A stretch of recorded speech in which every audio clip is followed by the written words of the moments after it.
Dans cette vidéo, nous allons voir une deuxième structure de contrôle qui sont les itérations. Alors à quoi va servir cette nouvelle structure de contrôle? Supposons par exemple que je veuille afficher le carré des 5 premiers entiers, comme ici, c'est-à-dire que je veuille afficher le carré de 0 vaut 0, le carré de 1 vaut 1, le carré de 2 vaut 4, jusque le carré de 4 vaut 16. On pourrait, pour obtenir cet affichage, utiliser 5 instructions d'affichage, mais en fait, dans un tel cas, on peut, et je dirais même, on doit utiliser une itération, ou ce qu'on appelle aussi une boucle for, c'est-à-dire qu'en fait, ce code va permettre d'obtenir l'ensemble de cet affichage en bouclant ou en itérant sur cette seule instruction d'affichage. Et je vais maintenant détailler ce code pour vous expliquer pourquoi. Une itération, ou ce qu'on appelle donc aussi une boucle for, commence tout simplement avec le mot-clé for. Vient ensuite la déclaration et l'initialisation d'une variable qui va servir à contrôler le nombre de tours de boucle. Cette déclaration et initialisation n'est exécutée qu'une seule fois avant d'entrer dans la boucle. Vient ensuite quelque chose que vous pouvez reconnaître, puisqu'il s'agit d'une condition que vous avez rencontrée dans la vidéo sur les branchements conditionnels. Cette condition sera testée avant d'entrer dans la boucle.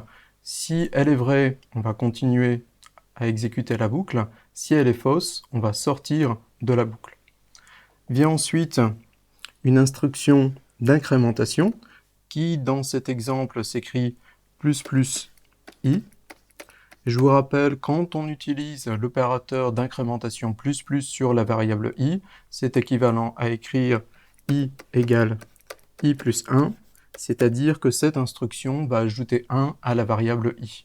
Cette instruction d'incrémentation va permettre de faire évoluer la variable qui permet de contrôler le nombre de tours de boucle, et elle n'est exécutée qu'à la fin de chaque tour de boucle.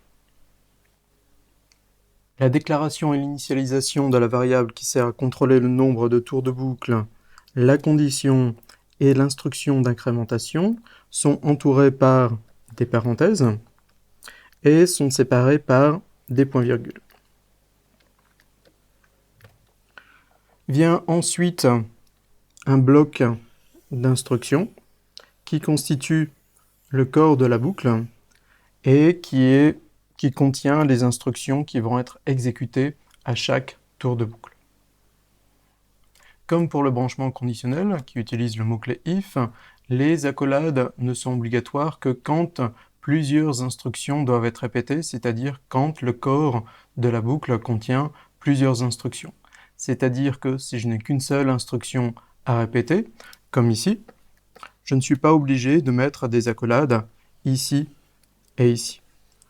En revanche, même dans ce cas, il est conseillé d'utiliser des accolades, c'est-à-dire mettre une accolade ouvrante avant l'instruction et une accolade fermante après l'instruction. Je vais maintenant détailler pas à pas l'exécution de notre premier exemple de boucle for. Tout d'abord, notre boucle for commence par déclarer une variable i et l'initialiser à la valeur 0. Ensuite, on va tester la condition qui est ici i strictement inférieur à 5. La condition est vraie puisque i vaut 0 et 0 est strictement inférieur à 5. Et donc, on va entrer dans le corps de la boucle. Entrer dans le corps de la boucle, ça veut dire exécuter cette instruction-ci, qui est la seule instruction dans le corps de la boucle. Et cette instruction va afficher le carré 2, qu'on retrouve ici, suivi de la valeur de i qui est tout simplement 0, suivi de vaut, et suivi de la valeur de l'expression i fois i qui vaut simplement 0 ici. Ensuite, on arrive à la fin du corps de la boucle, et on va revenir sur cette ligne-ci, et plus exactement à l'instruction d'incrémentation, qui est ici ++i, qui va donc ajouter 1 à la variable i, et i va prendre la valeur 1. On teste ensuite de nouveau la condition i strictement inférieur à 5, qui est encore une fois vrai, et donc on va entrer dans la boucle. Entrer dans la boucle, ça veut dire répéter cette nouvelle instruction d'affichage, avec toujours le carré 2, cette fois-ci i vaut 1, ensuite on affiche vaut, et on affiche la valeur de l'expression i fois i, qui vaut simplement 1 ici.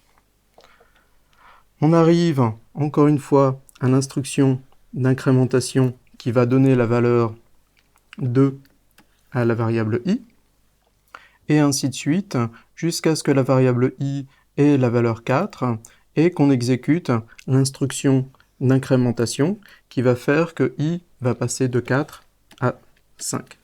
On va ensuite tester la condition i strictement inférieur à 5. Cette fois-ci, cette condition va être fausse, puisque 5 n'est pas strictement inférieur à 5. Et comme cette instruction est fausse, on sort de la boucle. On va continuer après la boucle, c'est-à-dire exécuter les instructions qui se trouvent ici. Au passage, la variable i qu'on avait déclarée ici n'existe plus, c'est-à-dire qu'on ne peut plus l'utiliser. Cette variable n'existe qu'à l'intérieur de la boucle. La boucle for suit donc la syntaxe suivante. Tout d'abord, le mot-clé for, puis entre parenthèses, la déclaration et l'initialisation d'une variable, qui n'est pas forcément de type int, puis vient une condition qui a priori devrait porter sur cette variable, même s'il n'y a aucune obligation, et une incrémentation qui, elle aussi, devrait porter sur cette variable. Puis vient un bloc d'instructions qui constitue les instructions qui seront répétées par la boucle. Alors je vous rappelle que les trois éléments à l'intérieur des parenthèses de la boucle for sont séparés par des points-virgules et qu'il n'y a pas de point-virgule ici. La boucle for répète les instructions qui sont dans le bloc tant que la condition ici est vraie. Si la condition ne devient jamais fausse, ces instructions seront répétées indéfiniment. Passons à un nouvel exemple de boucle for. Supposons que je veuille afficher la table de multiplication par 5. Sans utiliser de boucle for, je serai obligé de répéter 10 fois quasiment la même instruction, c'est-à-dire cette instruction-ci, qui affiche 5 multiplié par 1 vaut 5 fois 1, suivi de 5 multiplié par 2 vaut 5 fois 2, jusque 5 multiplié par 10 vaut 5 fois 10. Dans un tel cas, encore une fois, il faut utiliser une boucle for, et cette boucle for va s'écrire de la façon suivante. C'est-à-dire que je vais déclarer et initialiser cette fois-ci ma variable qui sert à contrôler le nombre de tours de boucle à 1. Comme condition, je vais utiliser la condition i inférieur ou égal à 10. Et je vous rappelle que le symbole inférieur ou égal se note avec le caractère inférieur suivi du caractère égal. Et je vais utiliser l'opération d'incrémentation plus i. La variable i va donc prendre ici les valeurs de 1 à 10. Cette boucle for va donc être bien équivalent à l'ensemble de ces 10 instructions d'affichage et m'afficher la table de multiplication par 5. Le bloc d'instructions répété par une boucle for peut contenir n'importe quelle instruction, par exemple un branchement conditionnel. Voici donc un quiz avec un branchement conditionnel à l'intérieur d'une boucle for. À votre avis, qu'affiche ce code quand on l'exécute? Alors la bonne réponse est la réponse A, et nous allons voir pourquoi. La boucle for commence par déclarer une variable i et l'initialiser à 0. La condition est i strictement inférieur à 5, l'instruction d'incrémentation est ++i. I va donc prendre les valeurs de 0 à 4. La première instruction dans le corps de la boucle affiche la valeur de i, c'est-à-dire pour l'instant 0. Notez au passage qu'on a utilisé ici print et non pas println. ce qui fait que la prochaine chose qui sera affichée va s'afficher après le 0, c'est-à-dire ici. On passe ensuite au branchement conditionnel qui teste si i modulo 2 est égal à 0. Alors pour trouver la valeur de i modulo 2, il faut commencer par diviser i par 2. i vaut 0. 0 est égal à 0 fois 2 plus 0. Le modulo de i par 2 est ce 0. Tout ceci vaut 0. Cette condition-là est donc vraie. On va entrer dans le branchement conditionnel, c'est-à-dire exécuter cette instruction-ci qui affiche le caractère P. On passe ensuite à la dernière instruction dans le corps de la boucle qui affiche un espace que je vais noter de cette façon-ci. On arrive à la fin du corps de la boucle et on va revenir ici avec cette fois-ci i qui vaut 1. On recommence à exécuter le corps de la boucle, c'est-à-dire on recommence ici avec cette instruction qui va afficher la valeur de i, c'est-à-dire maintenant 1. On passe au branchement conditionnel qui teste si i modulo 2 est égal à 0. Pour trouver i modulo 2, il faut diviser i, c'est-à-dire 1, par 2. 1 va s'écrire 0 fois 2 plus 1. i modulo 2 vaut donc ce 1 là. Ceci vaut 1, et donc cette condition est fausse.